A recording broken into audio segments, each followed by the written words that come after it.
Ayun, magandang araw sa mga kadadi kong mahilig mag-DIY. I-DIY natin to ngayon, tong isang Honda TMX 125.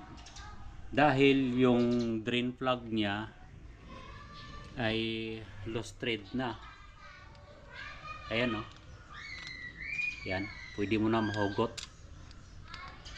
Dahil yung thread, wala na yung thread. Kung nakikita nyo, yan o.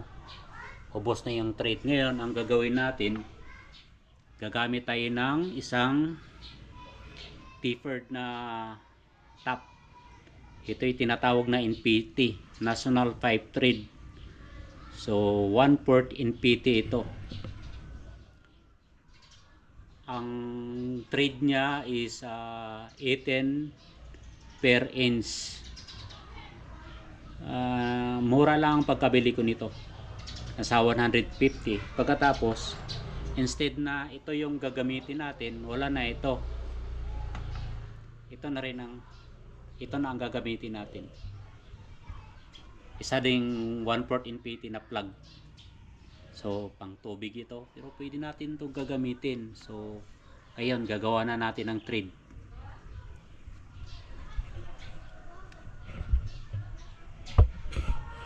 Yan, ayusin natin yung video.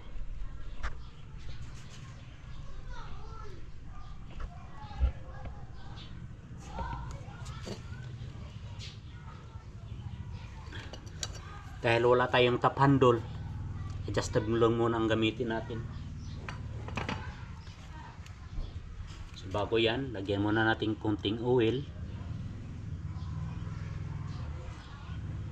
itong top natin para silbing lubricant. Ayan.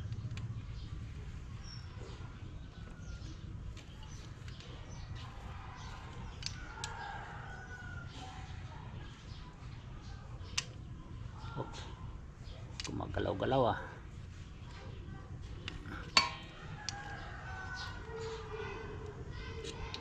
Dapat tuwid.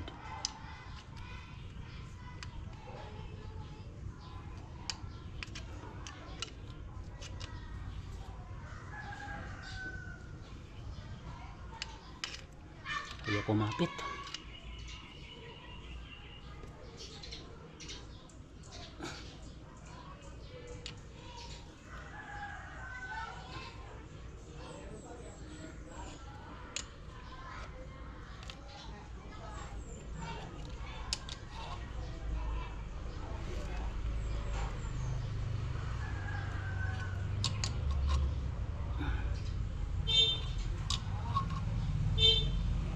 Ayan.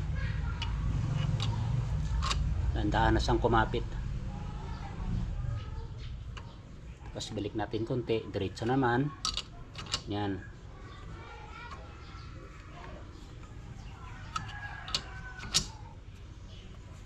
Pabalik-balik lang.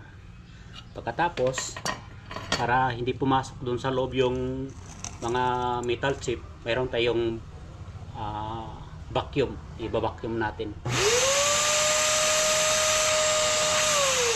Yan. Tapos diretso lang.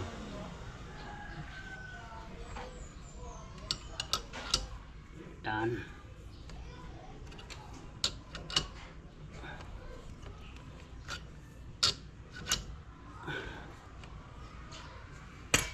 Tapos alalay ng oil.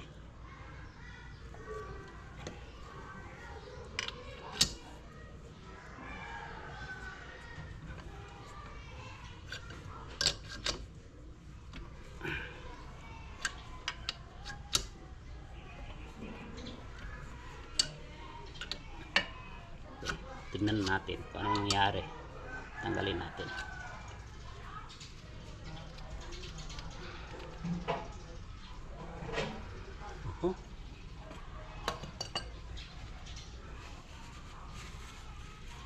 Kunting trapo. Tapos ayun, mayroon ng thread.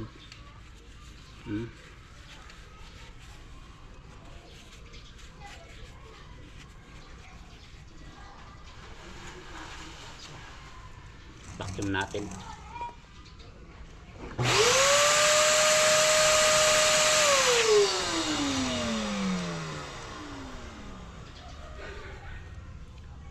Dahan-dahan lang hanggang sa bumaon lahat. Dahil hindi yan pwede na i-direct ang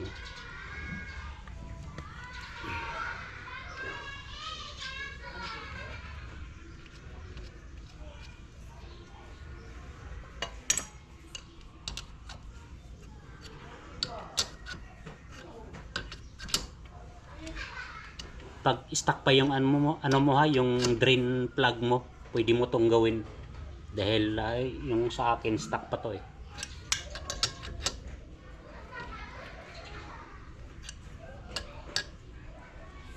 Kaysa dalahin mo sa machine shop, pagkatapos abunuhan, pagkatapos lagyan ng trade, so magastos yon.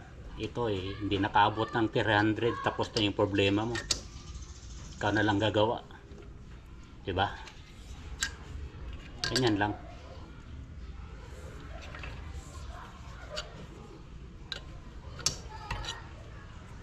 Pugutin natin para ma-check natin kung ano nangyari. Yan, dandahan lang. Tapos linisan natin tong mga, kukunin natin yung kinain niya. Yan. Yan. Para hindi pumasok sa loob.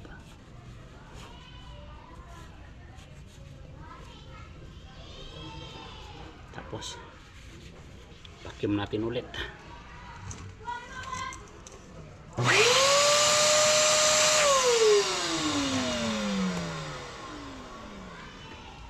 Ganyan ang dandahan lang, paulit-ulit. Ang oil, pitatin ulit.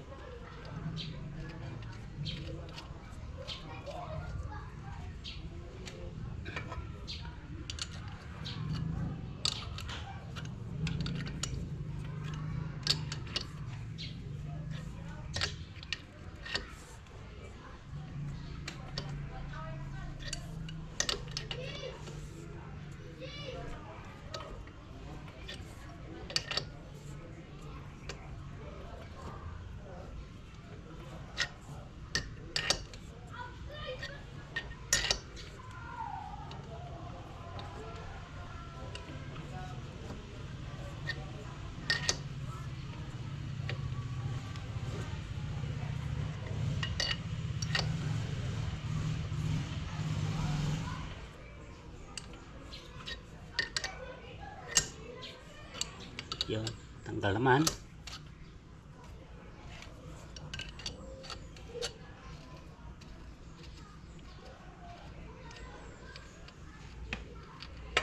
Tapos linis. Kasi marami na siyang pinagkainan. So, linisan natin yan para hindi pumasok sa loob. Yan.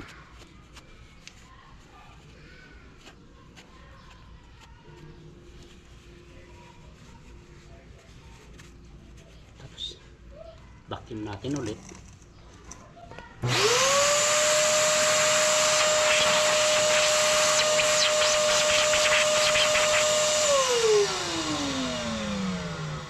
Sample tayo be.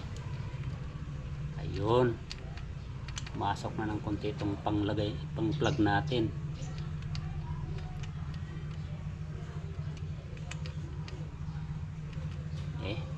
Kulang pa. Sagad natin yung tap natin. Ayan.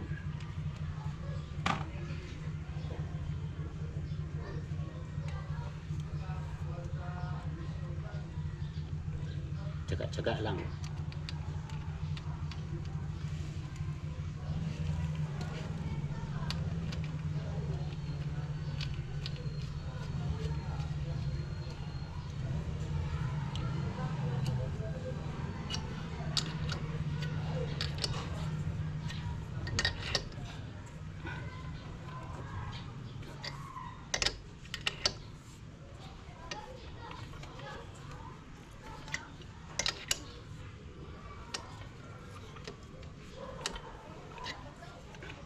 Ito muna. Kung napapansin nyo pala, ito pala meron siyang ulo, no? Ito wala. So walang problema kahit walang ulo. Dahil tapered naman ito. Itong stock is straight. So yun lang. Baka magtaka kayo kung bakit ganito na walang ulo. So pwede ito dahil tapered. So habang mong hinihigpitan, lalong humihigpit dahil tapered siya. Itong lalagay natin.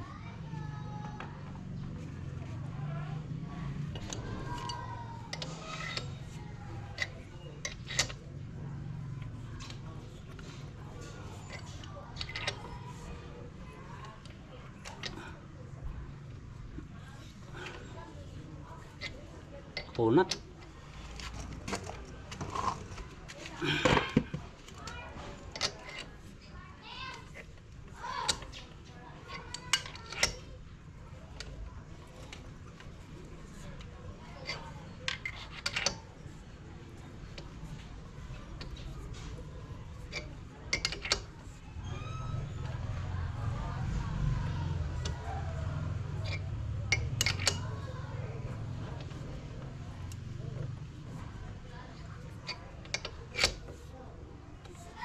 Pag matigas, huwag na lang pirsahin. Ibalik-balik lang para. Kasi pag pinirsa mo yan, possible na maputol tong ano natin eh. Itong top natin baka maputol, mabali. So dahan-dahan lang talaga. Yan. Maraming pinagkainan eh. So linis naman. Malapit na tayo na kalahati.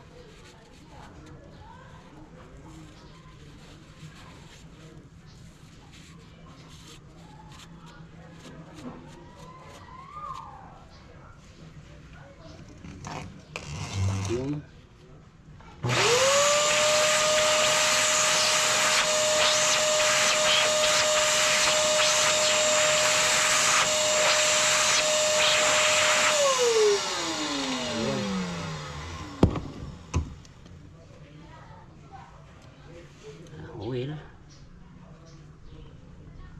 oil pang padulas.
Ayun. Medyo malalim-lalim na.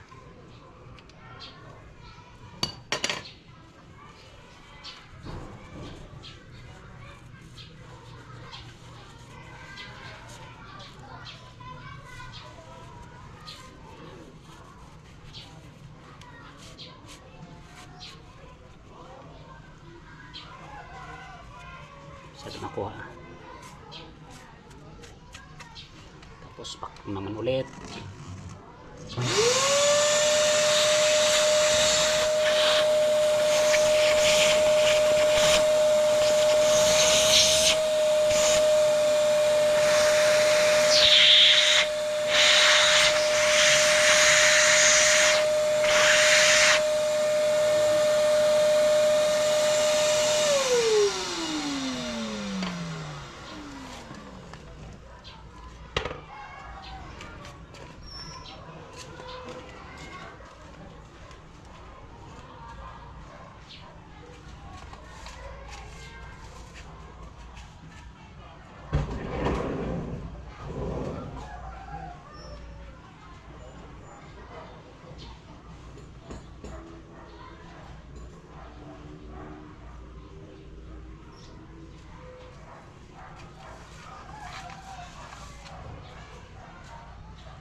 naalala ko pala, kailangan pala sukatin yung lalim niya, baka mabangga to na hindi natin alam. So ganyan lang. Oh, mababa lang pala, mababaw lang, bangga na. Bakit kaya nangyari dito? Try natin uputin to. Paano kaya to?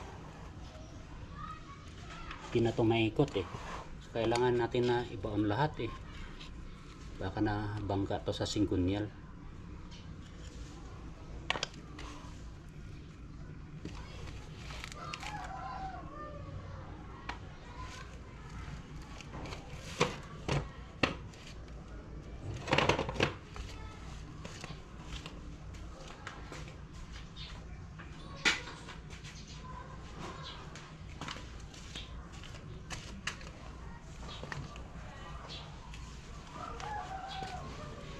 I-crank natin para umikot lang. Balik. Tigas. Tigas pa rin. Tigas.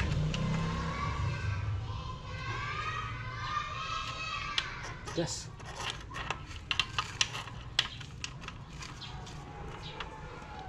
Ayun. Para naman ayun pa rin. Mababaw pa rin. So ibig sabihin na hindi to sa ganyan lang kababaw, mababangga na tayo. To hanggang dito lang. So, try natin ulit ikot.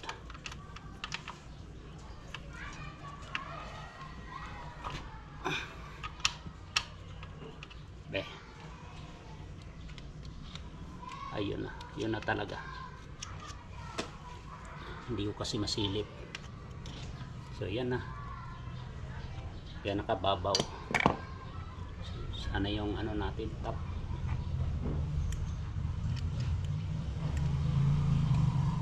So mga hanggang dito lang tayo. Sige, pwede pa to.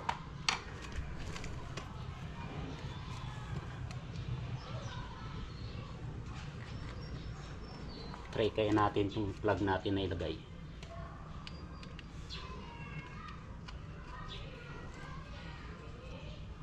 Ayun.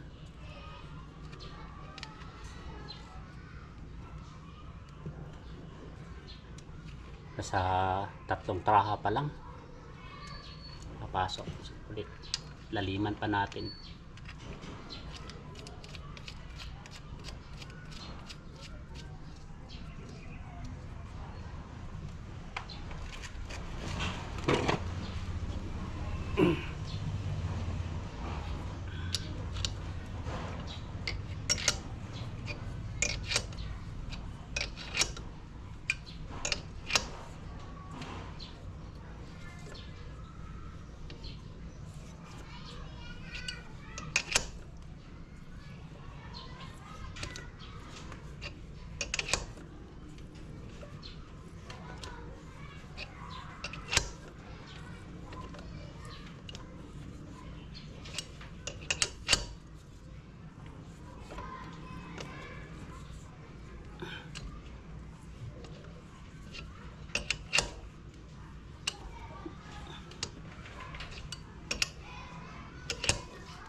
Okay, kutin natin.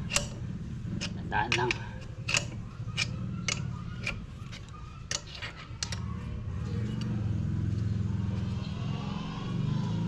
Ayan, daming kinain.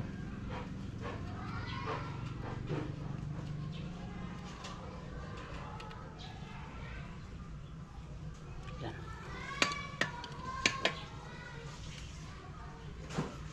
Kutin tayo.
Ewan ko lang sa iba kung paano nila to gagawin. Pero pag dinala mo ito sa talyer talaga, ipaklas to lahat. Tapos ipapadala sa machine shop para gawa ng trade.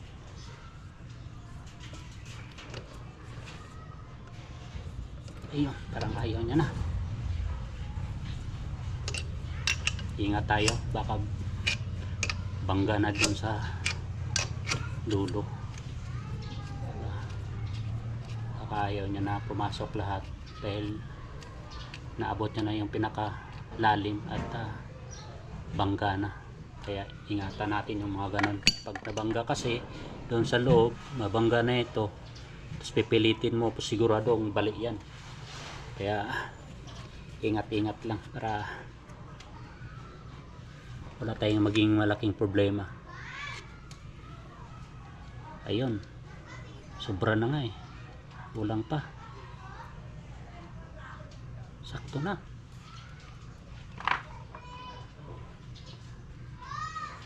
Titisan natin.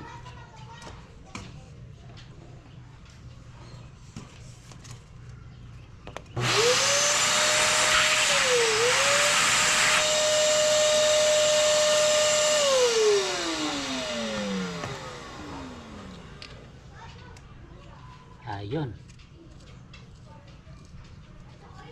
Solve ang problema.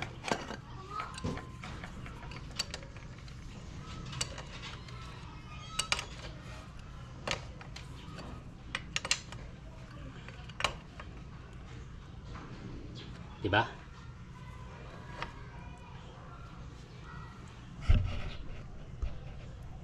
Ayan, may kabit na. So, pag nagustuhan nyo tong video ko, paki-like and subscribe naman para naman at paki-share na din para yung iba na gustong mag-DIY, mayroon silang idea paano to gagawin. Salamat sa panonood at aabangan nyo naman ang susunod ko na video pala dahil babaklasin ko tong clutch ano nya,